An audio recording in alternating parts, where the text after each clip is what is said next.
ഇപ്പം ഹരികൃഷ്ണൻ ആദ്യം എഴുതുന്ന എക്സാം ആയിരുന്നു ഈ സീസൺ? അല്ല, ഫസ്റ്റ് അറ്റംപ്റ്റ് ആയിരുന്നില്ല. പക്ഷെ അന്നൊന്നും ഒരു സ്പെസിഫിക് ആയിട്ട് SSCന്റെ കോച്ചിങ് എടുത്തിട്ടുണ്ടായിരുന്നില്ല.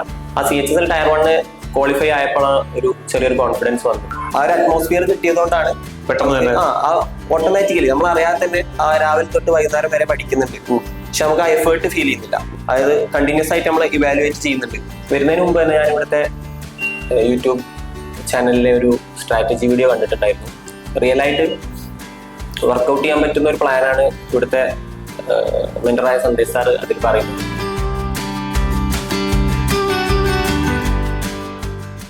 ഹായ്, ടീമേഴ്സ് അക്കാദമിയുടെ മറ്റൊരു സക്സസ് സ്റ്റോറിയിലേക്ക് സ്വാഗതം. ഞാൻ നിയാസ്. എൻ്റെ അടുത്ത് ഇരിക്കുന്നത് ഹരികൃഷ്ണൻ. ചില കാര്യങ്ങൾ അങ്ങനെയാണ്, നമ്മൾ കുറേ സമയം പ്രതീക്ഷിക്കും, പക്ഷേ അതിനു മുമ്പേ നമ്മുടെ കൈകളിലെത്തും. 2024 ജൂൺ ബാച്ചിൽ ജോയിൻ ചെയ്യുന്നു. അതേ വർഷം വിളിച്ച SSC സീരിയൽ എക്സാം ക്രാക്ക് ചെയ്തു. അതൊരു വലിയ അച്ചീവ്മെന്റ് ആണ്. സോ ഈ ഒരു വിജയകഥയിൽ ഹരികൃഷ്ണൻ അവൻ പഠിച്ച സ്ട്രാറ്റജി എന്താണെന്നുള്ളതും അവൻ എങ്ങനെയാണ് ഇത്ര ചുരുങ്ങിയ സമയം കൊണ്ട് ഇതുപോലെ SSC സീരിയൽ പോലത്തെ എക്സാം എസ്പെഷ്യലി JSO ക്രാക്ക് ചെയ്തതെന്നും ഹരികൃഷ്ണൻ അവന്റെ അനുഭവം ഷെയർ ചെയ്തതാണ്. ഇപ്പൊ 2024 ജൂൺ ബാച്ചിൽ ഹരികൃഷ്ണൻ ടീമേഴ്സിൽ ജോയിൻ ചെയ്യുന്നു. സോ ഒരു വളരെ ചുരുങ്ങിയ സമയം കൊണ്ട് SSC സീരിയൽ ക്രാക്ക് ചെയ്യാൻ പറ്റും. അതും JSO വളരെ കുറഞ്ഞ വേക്കൻസി ഉണ്ടാവുള്ളൂ ഓൾ ഇന്ത്യ ലെവൽ നോക്കുകയാണെങ്കിൽ. അപ്പൊ അതിന് കേരളത്തിൽ തന്നെ സെലക്ട് ചെയ്യപ്പെട്ട 12 ആൾക്കാർ ഒരാളാണ് ഹരികൃഷ്ണൻ. അപ്പൊ അത് വളരെ ഒരു പ്രൗഡ് ആയിട്ടുള്ള ഒരു മൊമെന്റ് ആണിത്.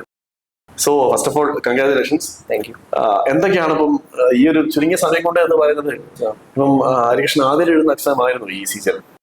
അല്ല, ഫസ്റ്റ് അറ്റംപ്റ്റ് ആയിരുന്നില്ല. ആക്ച്വലി അതിനു മുമ്പ് ഞാൻ ഡിഗ്രിക്ക് ശേഷം അറ്റംപ്റ്റ് ചെയ്തിട്ടുണ്ടായിരുന്നു. പക്ഷെ അന്നൊന്നും ഒരു സ്പെസിഫിക് ആയിട്ട് SSCന്റെ കോച്ചിങ് എടുത്തിട്ടുണ്ടായിരുന്നില്ല. അതിനുശേഷം ഇവിടെ 2024 ജൂണിൽ ചേരുമ്പോഴാണ് ഇവിടെ റെഗുലർ ബാച്ചിലാണ് ജോയിൻ ചെയ്തത്. അപ്പൊ അവിടെ നിന്നാണ് കറക്റ്റ് ഒരു സിസ്റ്റമാറ്റിക് ആയിട്ടുള്ള ഒരു പ്ലാനോട് കൂടിയുള്ള സ്റ്റഡി അവിടെ നിന്നാണ് സ്റ്റാർട്ട് ചെയ്യുന്നത്.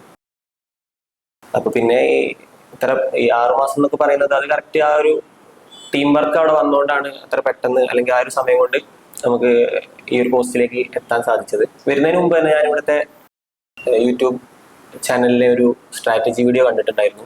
അപ്പൊ അതിന് നമുക്ക് ഒരു റിയലായിട്ട് വർക്കൗട്ട് ചെയ്യാൻ പറ്റുന്ന ഒരു പ്ലാനാണ് ഇവിടുത്തെ മെന്ററായ സന്ദേശ് സാർ അതിൽ പറയുന്നത്. അപ്പോൾ അതൊരു നമുക്ക് ഫോളോ ചെയ്യാൻ പറ്റുമെന്ന് തോന്നി. അങ്ങനെയാണ് ഇവിടെ ജോയിൻ ചെയ്തത്. അതിനുശേഷം ഇപ്പോൾ ഹോസ്റ്റലിലാണെങ്കിലും ഇവിടുത്തെ ലൈബ്രറിയിലാണെങ്കിലും കറക്റ്റായിട്ടൊരു ടീം ഫോം ചെയ്യാൻ പറ്റി. അതായിരുന്നു ഇതിൽ ഒരു ഇമ്പോർട്ടൻ്റ് ആയിട്ടുള്ള ഘടകം. കാരണം ഒന്നിച്ച് ഒരു ടീമായിട്ട് പഠിക്കുമ്പോൾ നമുക്ക് എഫേർട്ട് അത്ര കുറച്ചൊന്ന് എഫേർട്ട്ലെസ് ആയിട്ട് നമുക്ക് മുന്നോട്ട് പോകാൻ പറ്റിയത് ആ ഒരു ടീം അവിടെ ഉള്ളതുകൊണ്ടാണ്. ഇതിൽ ഒരു എഴുതുന്ന സമയത്ത് പ്രതീക്ഷ ഉണ്ടായിരുന്നോ 2024 ഇപ്പം ഇങ്ങനെ JSO പോസ്റ്റിലൊക്കെ അത് ചെയ്യാൻ പറ്റും എന്നുള്ളത്? ഇനീഷ്യലി സ്റ്റാർട്ടിങ്ങിൽ വരുമ്പോൾ നമുക്ക് അന്ന് എക്സാം വിളിച്ചിട്ടില്ല, എത്ര വേക്കൻസി ഉണ്ടാവുമെന്നൊന്നും അറിയണ്ടായിരുന്നില്ല. അപ്പോൾ ആ സമയത്ത് മാക്സിമം നമ്മൾ പ്രോസസ്സിൽ ട്രസ്റ്റ് ചെയ്യുക എന്നുള്ള ഒരു രീതിയിൽ സ്റ്റാർട്ടിങ് തൊട്ട് തന്നെ ആ ഒരു വർക്കാണ് ഉണ്ടായിരുന്നത്. അതിനുശേഷം വേക്കൻസി വന്നു. പിന്നെ ആ സമയത്താണ് CHSL ടയർ 1 ഉണ്ടായത്. അപ്പോൾ ഇനീഷ്യലി ആ CHSL ടയർ 1 ക്വാളിഫൈ ആയപ്പോൾ ഒരു ചെറിയൊരു കോൺഫിഡൻസ് വന്നു. അതായത് അത്യാവശ്യം അന്ന് സ്കോർ വന്നപ്പോൾ 150 എബോവ് സ്കോർ വന്നപ്പോൾ അതൊരു കോൺഫിഡൻസ് ആയിരുന്നു. കാരണം നമ്മൾ റൈറ്റ് ട്രാക്കിലാണ് പോകുന്നതെന്നുള്ള ഓരോ എക്സാമിലൂടെയാണല്ലോ അറിയാൻ പറ്റുക. അതുപോലെ തന്നെ CGL ടയർ 1 അതൊക്കെ ഒരു എന്താ പറയുക, ഒരു ലക്ക് ഫാക്ടറും കൂടെ അതിലുണ്ട്. കാരണം ഈസി ഷിഫ്റ്റുകളാണ് അന്ന് വന്നത്. അന്ന് പഠിച്ചു തുടങ്ങുന്ന ടൈമിൽ നമുക്ക് ഈസി ഷിഫ്റ്റ് വരുമ്പോൾ അത്യാവശ്യം മാർക്ക് കൂടുതൽ കിട്ടുമ്പോൾ ഓട്ടോമാറ്റിക്കലി നമുക്കൊരു സാറ്റിസ്ഫാക്ഷൻ കിട്ടിയിരുന്നു. അപ്പോ ആ രീതിയിലാണ് സ്റ്റാർട്ട് ചെയ്തത്. പിന്നെ നമ്മൾ ആ ട്രാക്കിലാണ് റൈറ്റ് ആയിട്ട് മെന്റർഷിപ്പും കാര്യങ്ങളും കിട്ടുമ്പോൾ ഒരു റൈറ്റ് പാത്തിലാണ് പോകുന്നതെന്ന് ഇടയ്ക്കിടയ്ക്ക് നമുക്ക് സാർമാരാണെങ്കിലും അല്ലെങ്കിൽ അവിടുന്ന് ഫ്രണ്ട്സ് ആണെങ്കിലും ഒക്കെ ഒരുമിച്ചിരിക്കുമ്പോൾ നമുക്ക് അങ്ങനെ തോന്നിയിരുന്നു. അങ്ങനെ ഓട്ടോമാറ്റിക്കലി അത് ആ ഒരു ലെവലിലേക്ക് വന്നതാണ്. അപ്പം ടീംമേറ്റ്സിന്റെ ക്ലാസ്സും അല്ലെങ്കിൽ അവിടുത്തെ ഒരു കിട്ടുന്ന സംവിധാനങ്ങളും ഒരു സ്റ്റഡി അറ്റ്മോസ്ഫിയറും, അപ്പം അതുപോലെ ലാബ്, ലൈബ്രറി, ഇപ്പം നമ്മൾ പഠിക്കാൻ ഉപയോഗിക്കുന്ന എല്ലാ സംവിധാനങ്ങളും. ഇപ്പം റെഗുലർ ബാച്ചിൽ ജോയിൻ ചെയ്യുന്നു. അപ്പം അവിടെ പിന്നെ 3 ദിവസം ക്ലാസ് ഉണ്ടാവും, വീക്കിലി 3 ദിവസം ക്ലാസ് ഉണ്ടാവും. പിന്നെ അതിനിടയ്ക്ക് നിങ്ങൾക്ക് ഹോംവർക്ക് ചെയ്യാനുണ്ടാവും.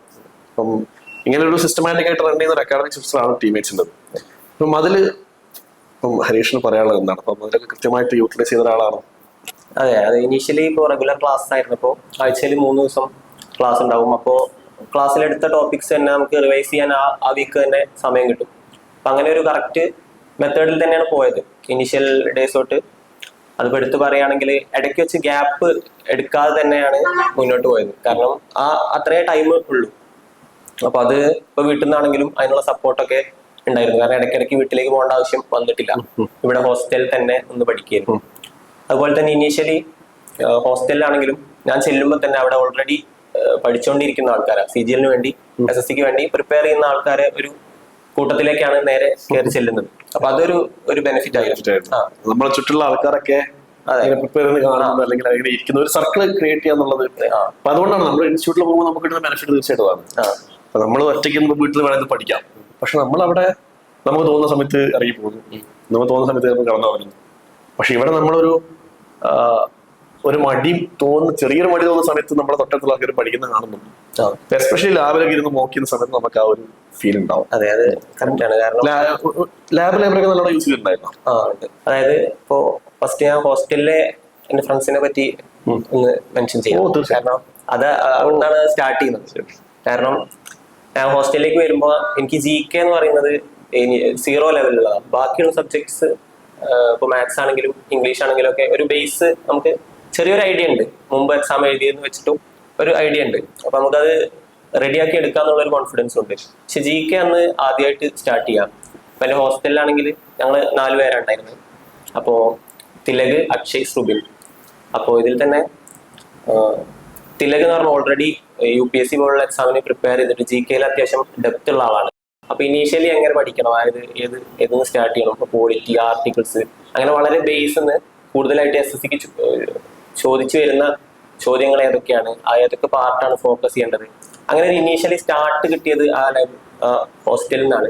അവിടെ നിന്ന് ഇപ്പോൾ തിലകായാലും പിന്നെ അതുപോലെ ഓരോരുത്തരെ പറ്റി എടുത്തു പറയണം. കാരണം അക്ഷയ് ആണെങ്കിൽ ഈ സ്റ്റാറ്റിക് GK പോലുള്ള പോർഷൻസ് ഓൾറെഡി സെറ്റ് ആയിട്ടുള്ള ഒരാളാണ്. അപ്പൊ അതിലെ ട്രിക്സ് കാര്യങ്ങളൊക്കെ നമുക്ക് പറഞ്ഞു തരും. വൈകുന്നേരങ്ങളിൽ രാത്രി സമയത്ത് നമ്മളൊരു സർക്കിള് ഹോസ്റ്റലിൽ ഇരുന്നിട്ട് ഞങ്ങൾ 4 പേരും അത് ഷെയർ ചെയ്താൽ പഠിച്ചിരുന്നത്. അതായത് ഒരാൾ പഠിച്ചത് മറ്റേ ആൾക്ക് പറഞ്ഞു കൊടുക്കുക, അല്ലെങ്കിൽ പുതുതായിട്ടുള്ള കാര്യങ്ങൾ ഷെയർ ചെയ്തിട്ട് നമ്മൾ ഒരു PDF ഗ്രൂപ്പിലിടും. എന്നിട്ട് അത് അന്ന് ഡിസ്കസ് ചെയ്യും. അങ്ങനെ ഈ GK പോർഷൻസ് എസ്പെഷ്യലി അങ്ങനെയാണ് സ്റ്റാർട്ട് ചെയ്തത്. ആക്ച്വലി അതുകൊണ്ടാണ് എനിക്ക് CHSL Tier 1-ന് ഞാൻ ജസ്റ്റ് കട്ട് ഓഫ് ക്ലിയർ ചെയ്തത്. അപ്പോൾ അന്ന് GK ഇല്ലായിരുന്നെങ്കിൽ ചിലപ്പോൾ ആ കട്ട് ഓഫ് ക്ലിയർ ചെയ്യില്ല. അപ്പോൾ നമുക്ക് ഓട്ടോമാറ്റിക്കലി ആ കോൺഫിഡൻസ് വരും. അപ്പൊ അങ്ങനെയാണ് സ്റ്റാർട്ട് ചെയ്തത്. ഇനിയിപ്പോ ശ്രുബിനെ പറ്റി പറയുകയാണെങ്കിൽ എനിക്ക് ഇംഗ്ലീഷിൽ ബ്ലാക്ക് ബുക്ക് ഓൾറെഡി കംപ്ലീറ്റ് ചെയ്തിരുന്നു. ഞാൻ അവിടെ ജോയിൻ ചെയ്യുമ്പോൾ തന്നെ ബ്ലാക്ക് ബുക്ക് വൊക്കാബ് ഫുൾ കംപ്ലീറ്റ് ചെയ്ത ആളായിരുന്നു ശ്രുബിൻ. അപ്പോൾ അതിന്റെ നമുക്കൊരു ഡിക്ഷണറി പോലെയാണ്. നമുക്ക് എന്തെങ്കിലും ഒരു വേർഡ്സ്, 2 വേർഡ്സ് തമ്മിൽ നമുക്ക് ചിലപ്പോൾ ഒരു ഡൗട്ട് തോന്നും, ഏതാണ് ഏതാണ് അതിന്റെ മീനിങ് കാര്യങ്ങളൊക്കെ. അപ്പൊ ജസ്റ്റ് നമുക്ക് ഫോണൊന്നും നോക്കേണ്ട ആവശ്യമില്ല. നമുക്ക് ജസ്റ്റ് ശ്രുബിനോട് ചോദിച്ചു കഴിഞ്ഞാൽ അതിന് ഏതാണ് രണ്ടിന്റെയും തമ്മിലുള്ള ഡിഫറൻസ് എന്താന്ന്. അതാണ്. അല്ലെങ്കിൽ നമുക്ക് പെട്ടെന്ന് ഈ ഒരു ലെവലിലേക്ക് കയറാൻ പറ്റില്ല. കാരണം റൈറ്റ് പാത്തിൽ നമുക്ക് പെട്ടെന്ന് കയറണല്ലോ. അത്ര സമയത്തുള്ള ആൾക്കാരും ആ ഒരു ബൈബിൾ ആൾക്കാരാണ് നമുക്ക് പെട്ടെന്ന് സെറ്റ് ആയി കിട്ടും. അങ്ങനെയാണ് അത് സ്റ്റാർട്ട് ചെയ്തത്. ഹോസ്റ്റലിൽ നിന്ന് അങ്ങനെ സ്റ്റാർട്ട് ചെയ്തിട്ട് പിന്നെയാണ് പുതിയ ലൈബ്രറി വരുന്നത്. അതൊരു ഓഗസ്റ്റ് ടൈമിലൊക്കെയാണ് പുതിയ ലൈബ്രറി സ്റ്റാർട്ട് ചെയ്യുന്നത്. അപ്പോഴേക്കും ഞങ്ങളെ റെഗുലർ ബാച്ച് ഓൾമോസ്റ്റ് എൻഡിലേക്ക് എത്തി. അഡ്വാൻസ് ബാച്ചിൽ കുറച്ചു കാലം ഞാൻ ക്ലാസ്സിൽ അറ്റൻഡ് ചെയ്തു. അതിനുശേഷം അപ്പോഴേക്കും Tier 1-ന്റെ റിസൾട്ട് വന്നു. Tier 2-ന്റെ ഒരു ഷെഡ്യൂൾ ഇവിടുന്ന് പ്രൊവൈഡ് ചെയ്തിരുന്നു. അപ്പൊ അത് ഡെയിലി ഷെഡ്യൂൾ ആകുമ്പോൾ ക്ലാസ് എല്ലാം അറ്റൻഡ് ചെയ്യാൻ പറ്റിയിട്ടില്ല. അപ്പോൾ സാറിനോട് ചോദിച്ചപ്പോൾ അങ്ങനെ ക്ലാസ് അറ്റൻഡ് ചെയ്യുന്നതിൽ നല്ലത് ഈ ഷെഡ്യൂൾ കറക്റ്റായിട്ട് ഫോളോ ചെയ്യുക. പ്രാക്ടീസ് ആണ് കൂടുതൽ വേണ്ടത്. കാരണം ബേസ് ഓൾറെഡി റെഡി ആയിട്ടുണ്ട്. അപ്പോൾ പിന്നെ Tier 2-ന് വേണ്ടി മാത്രം പ്രിപ്പറേഷൻ മതിയല്ലോ. അതെ, Tier 2-ന് വേണ്ടി പക്ക ഷെഡ്യൂൾ ഫോളോ ചെയ്യായിരുന്നു. അപ്പൊ അങ്ങനെയാണ് ലൈബ്രറിയിൽ കൂടുതൽ വരുന്നത് ഈ Tier 1-ന് ശേഷമാണ്. അതുവരെ നമ്മൾ ക്ലാസ് ഇല്ലാത്ത സമയത്ത് വരുന്നുണ്ടായിരുന്നു. ഇപ്പോ ഹോസ്റ്റലിൽ ഉള്ള ഈ ടീമിനെ പറ്റി പറഞ്ഞ പോലെ തന്നെ ലൈബ്രറിയിൽ ഇതുപോലെ ഒരു ടീം ഉണ്ടായിരുന്നു. അപ്പോ അതിൽ ഇനീഷ്യലി ഞാൻ ജൂൺ ബാച്ചിൽ ജോയിൻ ചെയ്തപ്പോൾ എന്റെ കൂടെ എന്റെ കോളേജിൽ സീനിയറായി പഠിച്ച നിഖിൽ റോഷ് ഇപ്രാവശ്യം ഇൻകം ടാക്സ് ഇൻസ്പെക്ടറായിട്ട് കയറിയിട്ടുണ്ട്. അപ്പൊ ഞങ്ങൾ ഒന്നിച്ചാണ് അപ്പോ അന്ന് ക്ലാസ് സ്റ്റാർട്ട് ചെയ്യുന്നത്. അപ്പൊ അവിടെ തൊട്ട് ഓൾറെഡി ഒരു നല്ലൊരു ബേസ് ഉള്ള ആളാണ്. ഓൾറെഡി മാത്സ് ടീച്ചറായിരുന്നു. അപ്പോൾ ഓൾമോസ്റ്റ് ക്വാണ്ടിലെ ടോപ്പിക്സ് ഒക്കെ സെറ്റാണ്. അപ്പൊ അങ്ങനത്തെ ഒരാളെ കൂടി ഇരുന്ന് പഠിക്കുമ്പോൾ പെട്ടെന്ന് തന്നെ നമുക്ക് ഷോർട്ട് കട്ട്സ്, അതായത് ഒരു ക്ലാസ്സിൽ ഇപ്പോൾ എക്സാമ്പിൾ പറയുകയാണെങ്കിൽ ഒരു മെത്തേഡിലാവും നമുക്ക് പഠിപ്പിക്കാം. അപ്പോൾ അതിനേക്കാൾ എളുപ്പമുള്ള അല്ലെങ്കിൽ വേറെ മെത്തേഡ്സ് നമുക്ക് ഓരോരുത്തർക്കും ഓരോ മെത്തേഡ് ആയിരിക്കുമല്ലോ ചിലപ്പോൾ എളുപ്പമായിട്ട് തോന്നുന്നത്. ചിലർക്ക് കാൽക്കുലേറ്റീവ് മെത്തേഡ് ആണെങ്കിലും എളുപ്പം ഈസി ആയിട്ട് സ്പീഡിൽ കാൽക്കുലേറ്റ് ചെയ്യുന്ന ആൾക്കാണെങ്കിൽ അതായിരിക്കും ചിലപ്പോൾ എളുപ്പമായിട്ട് തോന്നാം. അങ്ങനെ 2-3 മെത്തേഡ് തുടക്കത്തിൽ തന്നെ നമുക്ക് കിട്ടുന്നുണ്ട്. അപ്പൊ അതിന് നമുക്ക് ഇഷ്ടമുള്ളത് എടുക്കാം. അങ്ങനെ ഒരു ഒന്നുകൂടെ അഡ്വാൻസ് ലെവലിലേക്ക് ഈസി ആയിട്ട് കയറാൻ അത് സഹായമായിട്ടുണ്ട്. അതുപോലെ തന്നെ ലൈബ്രറിയിലേക്ക് വരുമ്പോൾ ഞങ്ങൾ 3 പേര് ഒന്നിച്ചിരുന്നായിരുന്നു അധിക സമയത്തും. ഇപ്പൊ ഒരു മോക്ക് കഴിഞ്ഞ് കഴിഞ്ഞാൽ നമ്മൾ ഡിസ്കഷൻ എന്ന് പറഞ്ഞാൽ ഞാൻ, നിഖിൽ റോഷ്, ആദർശ്, ഞങ്ങൾ 3 പേര് ഒരുമിച്ചിരുന്നായിരുന്നു ഈ ഡിസ്കഷനും കാര്യങ്ങളൊക്കെ. അപ്പൊ ഈ നിഖിൽ റോഷിനെ പറ്റി ഈ പറഞ്ഞ പോലെ തന്നെ മാത്സിൽ നമുക്ക് എന്ത് ഡൗട്ട് ഉണ്ടെങ്കിലും ഈസി ആയിട്ട് നമ്മൾ അടുത്ത് തന്നെ ഒരാളുണ്ടാകുമ്പോൾ നമുക്ക് കുറച്ചുകൂടി അപ്രോച്ചബിൾ ആകുമ്പോൾ ഈസി ആയിട്ട് നമുക്ക് സോൾവ് ചെയ്ത് കിട്ടും. നമ്മളപ്പോ തന്നെ അത് നമ്മൾ ഫോട്ടോ എടുത്ത് അയക്കേണ്ട ആവശ്യമില്ല, അടുത്ത് തന്നെ ആളുണ്ടാവും. ജസ്റ്റ് അത് കാണിച്ചു കഴിഞ്ഞാൽ പിന്നെ നമ്മൾ ഒരേ മോക്കായിരിക്കും ചെയ്യുന്നത്. ഈ ഷെഡ്യൂൾ ഫോളോ ചെയ്യുമ്പോൾ ഒരേ മോക്കായിരിക്കും ചെയ്യുന്നത്. അപ്പൊ നമുക്ക് കിട്ടാത്ത ചോദ്യങ്ങൾ ഉണ്ടെങ്കിൽ അതിനുള്ള സൊല്യൂഷൻ മാത്സിൽ ഒരുവിധം എല്ലാ സൊല്യൂഷനും പുള്ളിയുടെ ഉണ്ടാവും. അപ്പൊ അത് ഈസി ആയിരുന്നു. അതിന് നമുക്ക് ഈ GK-യിലൊക്കെ ഇപ്പോ പർമർ സാറെ വീഡിയോസ് ഞാൻ ഫോളോ ചെയ്തു. GK-യിൽ PYQ സീരീസ് ആണെങ്കിൽ ഒരു നിറ്റോ സീരീസ് എന്നൊക്കെ പറഞ്ഞ വീഡിയോ ഉണ്ട്. അപ്പൊ അതിലെന്ന് പറഞ്ഞാൽ നമുക്ക് കണ്ടന്റും വേണം, ഒപ്പം നമുക്ക് ഗസ് ചെയ്യുന്നത് ഓപ്ഷൻ എലിമിനേഷൻ പോലുള്ള ടെക്നിക്സ് അതിൽ പഠിപ്പിക്കുന്നുണ്ട്. അപ്പൊ അതേപോലെ നിറ്റോന്റെ ഒരു വേറെ വേർഷൻ ആയിരുന്നു ആകർഷണീയ ഉണ്ടായിരുന്നത്. കാരണം ഓപ്ഷൻ എലിമിനേഷൻ കാര്യങ്ങൾ വളരെ ഒരു പ്രത്യേക രീതിയിൽ. അപ്പൊ ഇനീഷ്യലി എനിക്ക് അത് ഉപയോഗിക്കാൻ കുറച്ച്, കാരണം അത് നെഗറ്റീവ് വന്നാലോ എന്നൊക്കെ ഒരു പേടി ഉണ്ടായിരുന്നു. ടയർ 1 അറിയുന്നത് മാത്രം എഴുതി പോരലായിരുന്നു. പക്ഷെ ടയർ 2 എത്തിയപ്പോൾ അറിയുന്ന ക്വസ്റ്റ്യൻസ് കുറവാണ്. GK-യിൽ കുറച്ച് PYQ എന്നല്ല കൂടുതൽ ക്വസ്റ്റ്യൻസ് വെറൈറ്റി ചോദിക്കാത്ത ഏരിയ എന്നൊക്കെ പറഞ്ഞത്. അപ്പോ ഇങ്ങനത്തെ കുറെ ടെക്നിക്സ്, ഇപ്പൊ ആകർഷിന്റെ ആയാലും നിറ്റോ അങ്ങനത്തെ പല ടെക്നിക്സ് അവിടെ വന്നതുകൊണ്ടാണ് അതിൽ കൂടുതൽ ഒരു ലക്ക് ഫാക്ടറും ഉണ്ട്. എന്നാലും അന്ന് അത് ഉപയോഗിക്കേണ്ടി വന്നു. അറിയുന്നത് മാത്രം എഴുതി പോന്നിരുന്നെങ്കിൽ ചിലപ്പോൾ അത്രയും സ്കോർ വരില്ലായിരുന്നു. അപ്പോ അങ്ങനെ മൊത്തത്തില് ഞാൻ പറയാൻ ഉദ്ദേശിച്ചത് എന്താ വെച്ചാൽ ഈ ഒരു ഇങ്ങനെ ഒരു ടീം കറക്റ്റ് ആയിട്ട് എല്ലാത്തിനും ഉണ്ടെങ്കിൽ 2022 എക്സാം സ്വന്തം പ്രിപ്പറേഷൻ കൊണ്ട് എഴുതുകയാണ്. അന്ന് കാര്യം പ്രിപ്പയർ ചെയ്തിട്ടുണ്ട്, കോച്ചിങ് ഒന്നും പോയിട്ടുണ്ടായിരുന്നില്ല. പിന്നെ 2023 എഴുതി. പിന്നെ 2024 ഇപ്പൊ ടീമേറ്റ്സിലേക്ക് വരിക എന്ന ഡിസിഷൻ എടുത്തപ്പോഴാണ് ഇപ്പം ഹരീഷിന്റെ ഒരു ഫ്രണ്ട് സർക്കിൾ ആവുന്നത്, ഹോസ്റ്റൽ ഫ്രണ്ട്സ് ആവുന്നത്. പിന്നെ അതിനുശേഷം ടീമേറ്റ്സിന്റെ ഒരു സ്റ്റഡി സ്ട്രക്ചറിൽ ഇരുന്നിട്ട്, അല്ലെങ്കിൽ ഇപ്പം ടയർ 2 പറഞ്ഞ പോലെ ഷെഡ്യൂൾ കിട്ടുന്നത്, ലാബ് ഫെസിലിറ്റി ലൈബ്രറി ഫെസിലിറ്റി ഇരുന്ന് പഠിക്കുന്നത്. അപ്പൊ ചുറ്റുള്ള ആൾക്കാരൊക്കെ പഠിക്കുകയാണ്, എന്റെ എതിരാളികളാണ് എന്നുള്ള മെന്റാലിറ്റിയിലേക്ക് നമ്മൾ എത്തണമെങ്കിൽ അത്രത്തെ അറ്റ്മോസ്ഫിയർ നമ്മൾ അവിടെ ഉണ്ടാവണം എന്നുള്ളതാണ്. സോ ആ രീതിയിൽ ടീമേറ്റ്സ് അക്കാദമി വലിയ പ്രചോദനം ഹരീഷിന്റെ സക്സസിന് ഉണ്ടായിട്ടുണ്ട് എന്ന് ഉറപ്പിച്ച് പറയാൻ കഴിയുന്നു. അപ്പൊ ഇതില് ഒരു ആസ് എൻ ആസ്പിരന്റ് ഏതൊരാൾക്കും കഷ്ടപ്പാടുള്ള സബ്ജക്റ്റ് ഉണ്ടാവും. ഇപ്പൊ മേ ബി ഒരു ഹാർഡ് പീരീഡും ഉണ്ടാവും. ഇപ്പൊ നമ്മളിപ്പം എക്സാം എഴുതി, ഇപ്പൊ 2022 എക്സാം എഴുതി, 2023 എഴുതി. ആ സമയത്ത് എപ്പോഴെങ്കിലും ഒരു തിരിച്ചുപോക്ക് ഇപ്പം SSC എന്റേതല്ല പറ്റിയതല്ല എന്നുള്ളത് തോന്നലെങ്കിൽ അതുണ്ടായിട്ടുണ്ടോ? അത് അല്ലെങ്കിൽ ഇത് തന്നെ കിട്ടണം എന്ന് പിടിവാശി പിടിച്ചിരുന്നോ? SSC മാത്രം കിട്ടിയാൽ മതി എന്നുള്ള? ഇല്ല, ഇനീഷ്യലി ഞാൻ എക്സാം എഴുതി എന്നല്ലാതെ SSCക്ക് വേണ്ടി പ്രിപ്പയർ ചെയ്തിട്ടില്ല. വേറെ ഫീൽഡിലായിരുന്നു. അപ്പോ ഇതിലേക്ക് വന്നപ്പോ തൊട്ട് അത് നമ്മൾ ഉറപ്പിച്ചതിന് ശേഷമാണ് വന്നത്. അതായത് ഇത് തന്നെയാണ് വേണ്ടത് എന്ന് ഉറപ്പിച്ചതിന് ശേഷമാണ് ഇവിടെ കോച്ചിങ് ചെയ്തത്.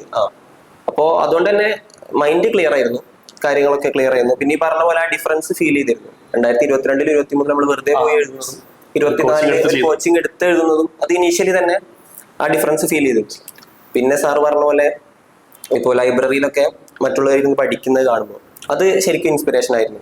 കാരണം അതൊരു കോമ്പറ്റീറ്റീവ് മൈൻഡിനേക്കാൾ കൂടുതൽ എനിക്ക് തോന്നുന്നു നമ്മളവിടെ ചെല്ലുമ്പോൾ ഓട്ടോമാറ്റിക്കലി നമുക്ക് ഒരു പോസിറ്റീവ് ആറ്റിറ്റ്യൂഡ് വന്നു കിട്ടും. കാരണം ഇനീഷ്യലി ഇപ്പോൾ ടയർ 1 ശേഷമാണ് ഞാൻ സ്ഥിരമായിട്ട് ലൈബ്രറി പോകാൻ തുടങ്ങിയത്. അപ്പൊ ആ സമയത്ത് കണ്ടിന്യൂസ് ആയിട്ട് ഇരുന്ന് അതുവരെ കണ്ടിന്യൂസ് ആയിട്ട് ഇരുന്ന് പഠിച്ചിട്ടില്ല. ക്ലാസ്സിൽ പോകും, ഇല്ലാത്ത സമയത്ത് പഠിക്കും. അപ്പോൾ വലിയ ബുദ്ധിമുട്ടുണ്ടായിരുന്നില്ല. പക്ഷെ ഇത് എന്ന് പറഞ്ഞാൽ എന്നും നമ്മൾ അവിടെ പോവുക, ലൈബ്രറി പോവുക, രാവിലെ പോകുമ്പോൾ ഇനീഷ്യലി എനിക്കൊരു മടുപ്പുണ്ടായിരുന്നു. ആ ഒരു 9:30 ആ ഒരു ടൈമിലാണ് പോവുക. അപ്പോൾ ഇനീഷ്യലി പോകുമ്പോൾ ഇന്ന് ഇത്ര സമയം പഠിക്കണല്ലോ, ഇനി വൈകുന്നേരം വരെ പഠിക്കണല്ലോ എന്നുള്ള ഒരു മടുപ്പിലൂടെയാണ് ഇനീഷ്യലി പോയിരുന്നത്. പക്ഷെ അവിടെ നമ്മൾ ചെല്ലുമ്പോൾ, രാവിലെ ചെല്ലുമ്പോൾ നമ്മൾ ആദ്യം കയറി ചെല്ലുമ്പോൾ കാണും, ഓരോരുത്തർ പഠിക്കുന്നത് കാണും.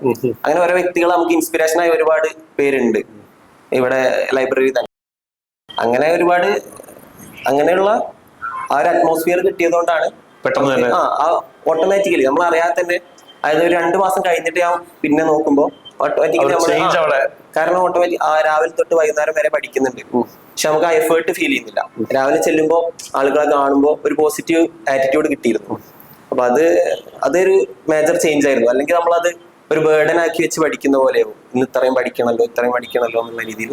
ഇത് ഓട്ടോമാറ്റിക്കലി എനിക്ക് 2 മാസം കഴിഞ്ഞപ്പോഴാണ് പിന്നെ അത് നമ്മള് ഒന്നുകൂടെ റീകോൾ ചെയ്യുമ്പോഴാണ് അതിനെ പറ്റിയ ഒരു ഐഡിയ കിട്ടിയത്. കാരണം ഈ ഒരു ഫെസിലിറ്റിയും ഈ ഒരു അറ്റ്മോസ്ഫിയർ അവിടെ ഉള്ളതുകൊണ്ടാണ് അങ്ങനെ പഠിക്കാൻ പറ്റിയത് എന്ന് മനസ്സിലായത് തന്നെ ഓട്ടോമാറ്റിക്കലി വന്നതാ, അല്ലാതെ അങ്ങനെ എഫേർട്ട് എടുത്ത് വന്നതല്ല. ഈ ഒരു ജേണിയില് ടീമേറ്റ്സിന്റെ ഭാഗത്തുണ്ടായ ഒരു സഹായം, ഒരു സപ്പോർട്ടിങ് ഹാൻഡ്, എസ്പെഷ്യലി സന്ദേശ് സാറിന്റെ ഒരു ഇൻഡിവിജ്വൽ പേഴ്സണൽ മെന്റർഷിപ്പ് ഒക്കെ, അത് ഹരീഷിന് എങ്ങനെ യൂസ്ഫുൾ ആയത്? അത് എക്സാക്ട്ലി പറയുകയാണെങ്കിൽ ഇനീഷ്യലി ഞാൻ ഇവിടെ ടീംമേറ്റ്സിൽ ജോയിൻ ചെയ്യുന്നതിന് മുമ്പ് തന്നെ സന്ദേശ് സാറിന്റെ ഒരു സ്ട്രാറ്റജി വീഡിയോ കണ്ടിട്ടുണ്ടായിരുന്നു. അപ്പോൾ അതിൽ ത്രൂ ആണ് എനിക്ക് മനസ്സിലായത് ഇവിടെ വന്നു കഴിഞ്ഞാൽ നമുക്ക് ഒന്നുകൂടെ നമ്മളെ പ്രിപ്പറേഷൻ റൈറ്റ് വേയിൽ കൊണ്ടുപോകാൻ പറ്റും. അതിനുള്ളൊരു ടീം ഇവിടെ ഉണ്ട്, റെഡിയാണ്. അപ്പോൾ അങ്ങനെയാണ് ഇവിടെ എത്തുന്നത്. എന്നിട്ട് ഞാൻ ഫസ്റ്റ് ഡേ തന്നെ സാറിനെ കണ്ട് ഇങ്ങനെയാണ് കാര്യങ്ങൾ, ഞാൻ 2 കൊല്ലം എഴുതിയിട്ടുണ്ട്, അപ്പോൾ പക്ഷെ പ്രിപ്പയർ ചെയ്തിട്ടില്ല, ഇപ്പോൾ ഇവിടുന്നാണ് സ്റ്റാർട്ട് ചെയ്യുന്നത്, ആ രീതിയിലുള്ള കാര്യങ്ങളൊക്കെ പറഞ്ഞപ്പോൾ സാറ് ഇനീഷ്യലി ഒരു പ്രചോദനം സാർ അപ്പം തന്നെ തന്നു. നമുക്ക് ഈ വർഷം പിടിക്കാന്നുള്ള രീതിയിൽ ഒരു ബൂസ്റ്റ് ഇനീഷ്യലി ഉണ്ടായിരുന്നു. അപ്പോൾ സാറെന്ന് പറഞ്ഞാൽ ഒരുപാട് കൊല്ലമായിട്ട് ഈ ഫീൽഡിലുള്ള ആളാണ്. അപ്പൊ അങ്ങനത്തെ ഒരാൾ നമ്മളോട് ഇനീഷ്യലി പറയുമ്പോൾ ഓട്ടോമാറ്റിക്കലി അതൊരു ബൂസ്റ്റാണ്. അതുപോലെ തന്നെ പിന്നെ അതിനുശേഷം ഇപ്പൊ റെഗുലർ ക്ലാസിന്റെ പീരീഡിലാണെങ്കിലും അതിനുശേഷം ടയർ 1 ശേഷമാണെങ്കിലും സാർ ഇടയ്ക്കിടയ്ക്ക് നമ്മളോട് നമ്മളെ മാർക്കുകൾ എങ്ങനെ പോകുന്നത്, അതായത് കണ്ടിന്യൂസ് ആയിട്ട് നമ്മൾ ഇവാലുവേറ്റ് ചെയ്യുന്നുണ്ട്. എന്നിട്ട് ഏതൊക്കെ വിഷയത്തിലാണ് കുറയുന്നത് കൂടുന്നത് മാർക്കുകൾ നോക്കിയിട്ട് നമുക്ക് അതിന് എങ്ങനെയാണ് മാറ്റേണ്ടത്, ഇനി എവിടെയാണ് ഇപ്പോൾ GK വീക്ക് ആണെങ്കിൽ GKക്ക് എത്ര ടൈം കൊടുക്കണം, അങ്ങനെയുള്ള കാര്യങ്ങളൊക്കെ സാറിന്റെ കറക്റ്റ് ഗൈഡൻസ് ഉണ്ടായിരുന്നു. അതായത് സ്റ്റാർട്ടിങ് തൊട്ട് ഇപ്പോൾ എക്സാം കഴിഞ്ഞ് ലാസ്റ്റ് സ്റ്റേജ് DV പ്രോസസ് ആണെങ്കിലും അങ്ങനെ എന്തുണ്ടെങ്കിലും നമ്മൾ നേരെ സാറിനോടാ ചോദിക്കുക. എന്ത് ഡൗട്ട് ഈ പ്രോസസ്സിൽ എവിടെ വന്നാലും നേരെ സാറിനെ ഈസി ആയിട്ട് നമുക്ക് അപ്രോച്ച് ചെയ്യാൻ പറ്റും. അപ്പോൾ ഉടനീളം ഈ ഒരു ജേണിയിൽ ഉടനീളം സാറിന്റെ സപ്പോർട്ട് അത് ഭയങ്കര ഹെൽപ്ഫുൾ ആയിരുന്നു. അതുപോലെ തന്നെ ബാക്കിയുള്ള ഫാക്കൽറ്റീസും ഇപ്പൊ ക്ലാസ്സിൽ പറയുകയാണെങ്കിൽ ഇപ്പൊ ഇംഗ്ലീഷിന്റെ ക്ലാസ്സൊക്കെ, ഇംഗ്ലീഷ് ഇനിഷ്യലി എനിക്കൊരു എങ്ങനെ പഠിക്കേണ്ടതെന്നൊരു ഡൗട്ടുള്ള സബ്ജക്റ്റ് ആയിരുന്നു. കാരണം ഇംഗ്ലീഷ് ഇവിടെ വരുന്നതിന് മുമ്പ് ഞാൻ അറ്റൻഡ് ചെയ്യുമ്പോൾ 25 ക്വസ്റ്റ്യൻ ആണെങ്കിൽ 25 ക്വസ്റ്റ്യനും അറ്റൻഡ് ചെയ്യും, പക്ഷെ നെഗറ്റീവ് കുറെ വരും. അപ്പോൾ അതെങ്ങനെ മാറ്റുക എന്നുള്ളത് ഒരു ഡൗട്ടുള്ള കാര്യമായിരുന്നു. ക്ലാസ്സിന് ഇരുന്നിട്ട് കാര്യമുണ്ടോ, ഇംഗ്ലീഷ് ക്ലാസ്സിന് ഇരുന്ന് കഴിഞ്ഞാൽ ഉറക്കം വരില്ല എന്നൊക്കെ അങ്ങനത്തെ ഒരു ഡൗട്ട് ഉണ്ടായിരുന്നു. പക്ഷെ ഇവിടെ വന്നപ്പോൾ അജിത് സാർ ക്ലാസ്സിലൊക്കെ ഇരിക്കുമ്പോൾ അതിൽ ഉറക്കം വരിക എന്നുള്ള ഓപ്ഷൻ ഇല്ല, ഓട്ടോമാറ്റിക്കലി എൻഗേജിങ് ആയിട്ട് അങ്ങനെ കയറി പോയിക്കോളും. അപ്പൊ അതൊക്കെ വളരെ ഹെൽപ്ഫുൾ ആയിരുന്നു. പിന്നെ അതുപോലെ ഓരോ സാറുമാരും ഇവിടെ വന്നിട്ട് ഞാൻ അറ്റൻഡ് ചെയ്ത എല്ലാ ക്ലാസ്സും എനിക്ക് ബെനിഫിറ്റ് ആയിട്ടേ ഉള്ളൂ. കാരണം ഈവൻ റീസണിങ് ആയാലും, റീസണിങ് ഒക്കെ ചില സബ്ജക്ട് ഞാൻ ക്ലാസ്സിൽ കയറുമ്പോൾ വിചാരിക്കും ഇത് നമുക്ക് അറിയുന്നതാണല്ലോ, ഇനിയും കയറണോ, നമുക്ക് ടൈം പോവുമോ എന്നൊക്കെ ആദ്യം ഇനീഷ്യലി ഒരു തോട്ട് ഉണ്ടായിരുന്നു. പക്ഷെ ഒന്നിൽ കയറിയിട്ട് ആ ടോപ്പിക്കിനെ പറ്റി ഓൾറൗണ്ട് നമുക്ക് അറിയണ്ടാവില്ല നമ്മളല്ലാതെ ചെയ്യുമ്പോൾ. ഇപ്പൊ ക്ലാസ് അറ്റൻഡ് ചെയ്തുകൊണ്ട് നമുക്ക് എല്ലാം കവർ ആവും, ഒരു ടോപ്പിക് മൊത്തം സിലബസ് മൊത്തത്തിൽ കവർ ആവും. അപ്പൊ അതൊക്കെ ഹെൽപ്ഫുൾ ആയിരുന്നു. പിന്നെ അതുപോലെ ബാക്കി എല്ലാ ഫാക്കൽറ്റീസും ഇപ്പോ സുജേഷ് സാറൊക്കെ ഇടയ്ക്കിടയ്ക്ക് നമ്മളോട് ചോദിക്കും കറക്റ്റ് ആയിട്ടല്ലേ പോകുന്നത്, നമ്മളെ ലൈബ്രറിയിൽ നിന്നൊക്കെ കാണുമ്പോൾ സാർ ഞാൻ ചോദിക്കും. പിന്നെ ക്വസ്റ്റ്യൻസ് ഒക്കെ ഈ ഷെഡ്യൂളിൽ വരുന്ന ക്വസ്റ്റ്യൻസ് ഒക്കെ എങ്ങനെ അറ്റൻഡ് ചെയ്യാൻ പറ്റുന്നില്ലേ, അതിന്റെ ഒരു ടഫ്നെസ് എങ്ങനെ, അങ്ങനെ അതിനെപ്പറ്റി കൂടുതൽ ഡീറ്റെയിൽസ് ചോദിക്കും. അപ്പോൾ നമ്മളോട് ചോദിക്കുമ്പോൾ തന്നെ നമുക്കൊരു ഐഡിയ ഉണ്ടാവില്ല, നമ്മൾ കറക്റ്റ് രീതിയിൽ പോകുന്നില്ലെന്ന് ഇവർ ഇടയ്ക്കിടയ്ക്ക് ഉറപ്പാക്കുന്നുണ്ട് എന്നുള്ളത് അതൊരു ബൂസ്റ്റ് ആയിരുന്നു. എൻ്റെ ഈ ജേർണിയിൽ ത്രൂ ഔട്ട് ആയിട്ട് എന്നെ ഹെൽപ്പ് ചെയ്ത ടീമേറ്റ്സിലെ ഫാക്കൽറ്റീസ്, അതുപോലെ എൻ്റെ ഫ്രണ്ട്സ്, ഫാമിലി എല്ലാവർക്കും ഞാൻ ഈ അവസരത്തിൽ നന്ദി പറയുന്നു. അതുപോലെ തന്നെ ഇവിടെ ടെക്നിക്കൽ ഫീൽഡിൽ നമ്മളെ ഈ ആപ്പ് ഒരുപാട് യൂസ്ഫുൾ ആയിട്ടുണ്ട്, ടീമേറ്റ്സിൻ്റെ ആപ്പ്. അപ്പോൾ അത് ഒരു സ്മൂത്തായിട്ട് റൺ ചെയ്യാൻ അതിൻ്റെ പിന്നിൽ പ്രവർത്തിച്ച എല്ലാവർക്കും ഈ അവസരത്തിൽ നന്ദി പറയുന്നു.